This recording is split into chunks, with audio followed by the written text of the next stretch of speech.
दोस्तों, एक ट्रेन जो राउरकेला से रांची के बीच चल रही थी, उसी ट्रेन में एक लड़की सफ़र कर रही थी। उसके साथ में उसके माता पिता थे, उसके साथ उसका जो भी और भी घर के लोग थे। उसी सीट के बगल में एक और लड़का था जो उसी ट्रेन में सफ़र कर रहा था, उसके सीट के बगल में ही था। वो लड़की देखने में काफ़ी ज़्यादा खूबसूरत थी, उसकी उम्र करीब 14 साल के आसपास थी। अब वो जो लड़का है उस लड़की को जैसे ही देखता है वो फिदा हो जाता है और उससे बातें करने की कोशिश करता है, लेकिन बंदिश थी, उसके माता पिता थे, वो बात करे तो करे कैसे। अब वो जो लड़की है उसके करीब जाता है और उससे आंखें चार करता है। आंखें चार करने के बाद वो कहता है कि इंस्टाग्राम आईडी या फिर कुछ भी मुझे कांटेक्ट के लिए दो, ताकि मैं जब भी चला जाऊं तो फिर आपस में जो हम लोग बातचीत करते रहेंगे। अब वो लड़की जो है चुपके से अपना मोबाइल निकालती है, अपना इंस्टाग्राम प्रोफाइल निकालती है। निकालने के बाद उसको दिखा देती है। वो अपना फॉलो कर लेता है उसको। फॉलो करने के बाद अब ये जो रास्ता है वो कट जाता है और ये लोग अपने अपने घर चले जाते हैं। अब इसके बाद जो है वो कहानी शुरू होती है। इसके बाद ये जो लड़का है उस लड़की से आए दिन जो बात किया करता था, वीडियो कॉलिंग पर बात होता था। वीडियो कॉलिंग पर बात होते होते अब ये जो लड़का है या फिर लड़की, ये दोनों जो है वो नग्न होकर बात करना शुरू कर देते हैं। नग्न होकर बात शुरू करते हैं और उसके बाद ये जो वसीम, इस लड़के का नाम वसीम था, ये बातें किया करता था, उसको कुछ पैसे भी भेजा करता था। एक दिन इसकी जो महबूबा थी वो उसको मिलने के लिए बुलाती है, कहती है कि घर आओ और कितने दिन तक वीडियो कॉलिंग पर ही बात करते रहोगे। अब ये जो वसीम है करीब 4400 किलोमीटर का सफ़र तय करने के बाद वो अपनी महबूबा के घर पहुंचता है। घर पहुंचने के बाद उसका ये जो सफ़र था ये आखिरी सफ़र होता है और उसे ये मालूम नहीं था कि ये जो सफ़र कर रहा है वो इसका आखिरी सफ़र होगा 4400 किलोमीटर का।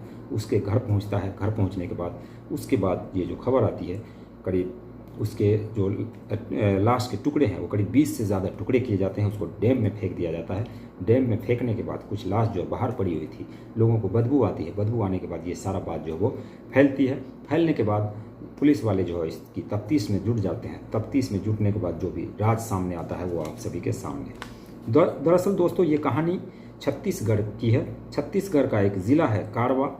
कारवा ज़िले में ही एक पुलिस चौकी है, थाना है पाली, और पाली के पुलिस थाने के अंदर ही आता है चेतमा गोपालपुर गांव। इसी गांव की ये कहानी है 10 जुलाई 2024, यानी आज से 2-3 दिन पहले की। दरअसल एक जो मैंने आपको बताया कि ये जो लाश मिली, वहाँ पर लाश मिलने के बाद पुलिस वहाँ पर पहुँचती है डॉग स्क्वाड के साथ, और बाकी जो भी जितने पुलिस के यंत्र होते हैं वो सब लेकर वहाँ पहुँचते हैं। पहुँचने के बाद एक एसपी होती है नेहा वर्मा। अब इस केस की जैसे ही छानबीन कर रही होती है, क्योंकि लाश के काफ़ी सारे टुकड़े थे, टुकड़े को समेट कर पुलिस जो है अपने कब्जे में लेती है। पहचान करने की कोशिश करती रहती है, लेकिन पहचान हो नहीं पाती क्योंकि लाश जो पूरी तरीके से छत बिछत था। अब पुलिस वालों ने उस गांव के आसपास के लोगों को कहा कि अगर किसी तरह की कोई जानकारी मिले तो फ़ौरन इत्तला करें।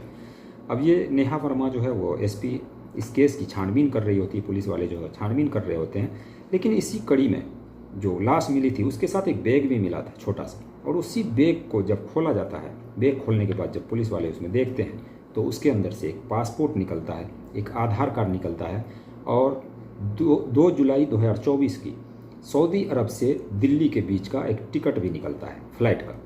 अब ये फ्लाइट का टिकट जैसे ही निकलता है उसके बाद ये पुलिस वाले फ़ौरन समझ जाते हैं ये विदेशी मामला है, यानी कि विदेश में कोई लड़का था वो आया और इसकी जो है हत्या कर दी गई है।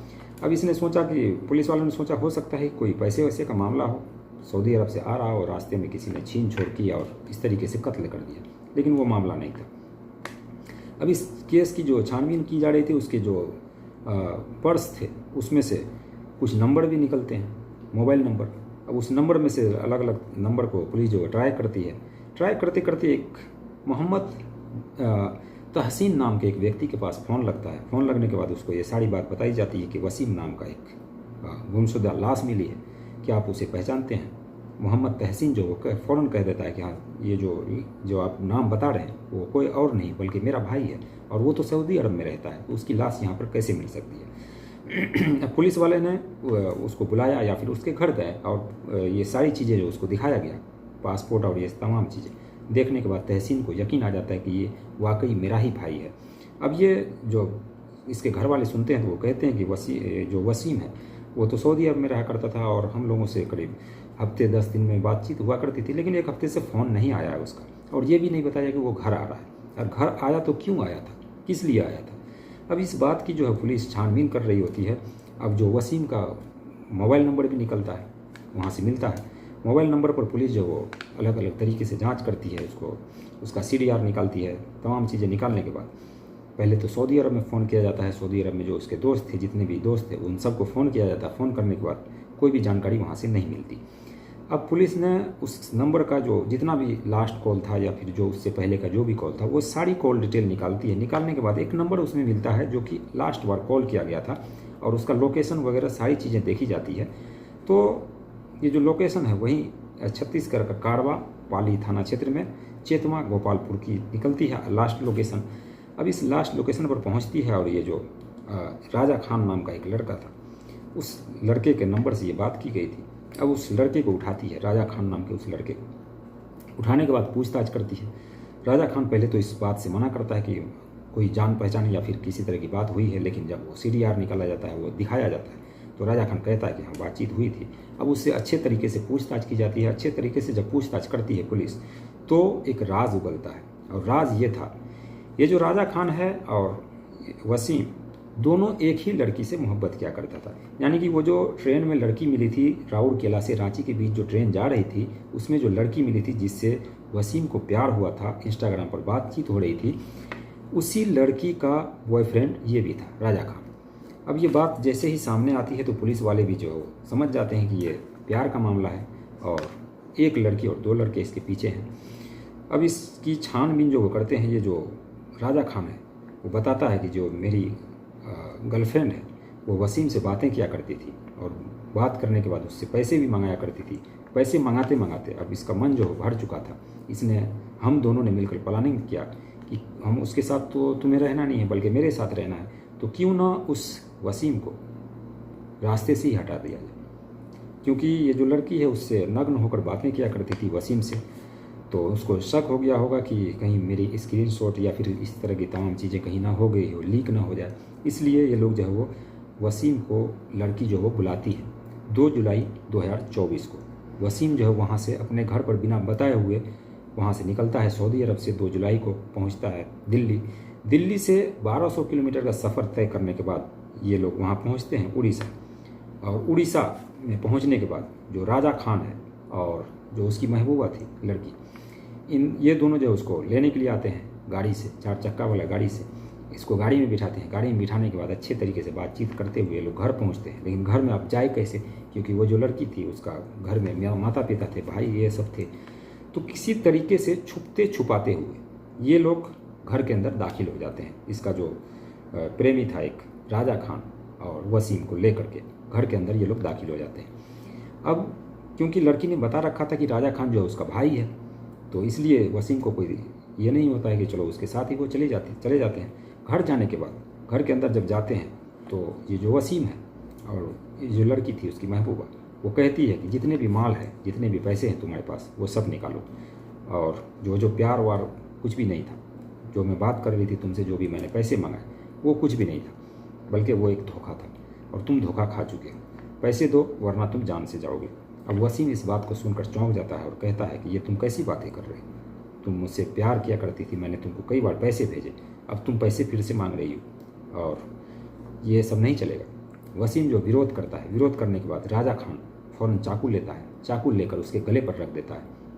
क्योंकि ये जो राजा खान था उसका गोश्त का भी कारोबार था, उसका मछली का भी कारोबार था, तो इसे चाकू चलाने में देरी नहीं लगती, और वसीम खान के गले को वो रेत देता है।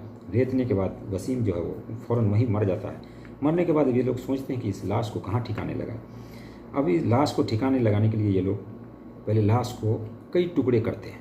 मैं 20 बता रहा हूँ, बल्कि 20 से भी ज़्यादा छोटे छोटे टुकड़े करते हैं। टुकड़े करने के बाद ये लोग लाश को जो है थैली में भरते हैं और बैग में लेते हैं। कुछ लाश को कहीं और फेंकते हैं, कुछ लाश को एक डैम था उसी डैम में फेंकने के लिए ये लोग जाते हैं।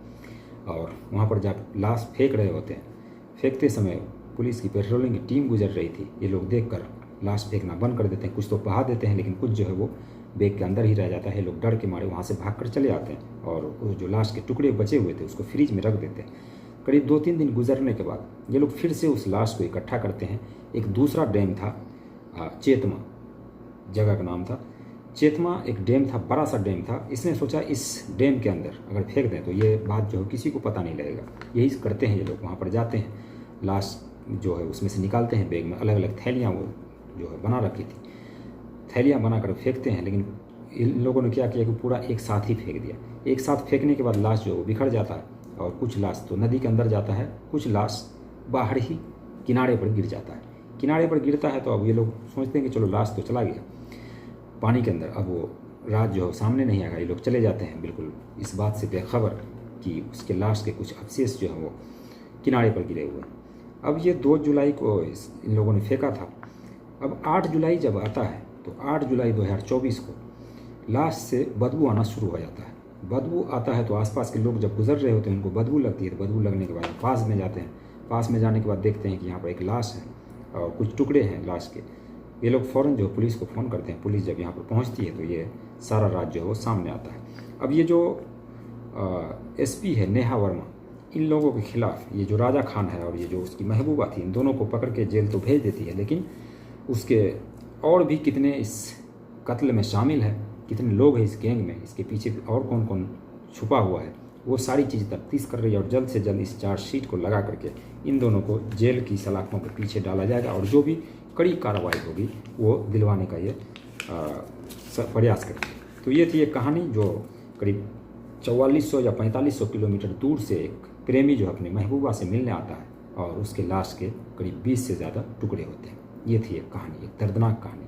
बाकी इस कहानी को लेकर दोस्तों आपके मन में जो भी सवाल हो, जो भी राय हो, कमेंट सेक्शन में ज़रूर बताइएगा। और इस कहानी को सुनाने का मकसद किसी की भावनाओं को ठेस पहुंचाना नहीं, बल्कि आप सभी को जागरूक करना, ताकि आजकल जो सोशल मीडिया का ज़माना है, इस सोशल मीडिया में कई सारे इस तरह के मामले जो देखने को मिलते हैं, जो सोशल मीडिया पे प्यार होता है, बाद में उसके लाश के टुकड़े मिलते हैं। तो ये थी एक कहानी। तो कहानी कैसी लगी कमेंट सेक्शन में ज़रूर बताएं। चैनल को सब्सक्राइब करें। मिलते हैं नेक्स्ट वीडियो में नई कहानी के साथ। तब तक के लिए बाय बाय, टेक केयर।